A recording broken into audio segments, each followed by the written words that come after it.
চট্টগ্রাম, সিলেট বিভিন্ন জেলার মধ্যে যখন আমাদের আহলে সুন্নাত ওয়াল জামাত মোমবাতির প্রতীক নিয়ে দাঁড়ালো, তো যাক, এখন তো গণজোয়ার দুই জায়গায় বেশিরভাগই দেখতেছি। একটা হচ্ছে যে সিলেট হবিগঞ্জ 4 আসন, আর আরেকটা হচ্ছে যে চট্টগ্রাম 8 আসন হাসান আজারি তাহেরি। তো বিশেষ করে আমরা যেভাবে গণজোয়ার গুলো দেখতেছি, তো এখন তো আমাদের শুধু নির্বাচনের ঘোষণাটাই বাকি রয়ে গেল। এখন বাকিগুলো আপনি তাহির হুজুর কথা বলেন, আপনি কিছু আপনার মুখে শুনতেন চাই। হ্যাঁ, তাহির হয়ে গেছে যাক, জয়ী। তো শুধুমাত্র ঘোষণাটা বাকি। যদি কোনো কারচুপি না হয়, বিনাম্বারি না হয়, তাহলে তাহির ভাই সংসদে যাবে, আর এর সালাতের ধ্বনি তুলবে ইনশাআল্লাহ।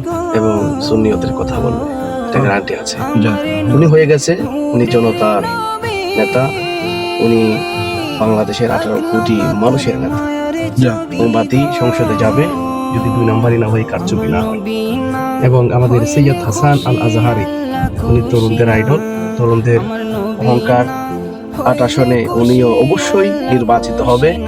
যদি সুস্থভাবে হলে সুস্থ নির্বাচন যদি হয়, অবশ্যই উনি জয়ী হবে এবং উনি সংসদে যাবে ইনশাআল্লাহ। এটা আমরা একদম 100% আত্মবিশ্বাস নিয়ে বলতে পারি।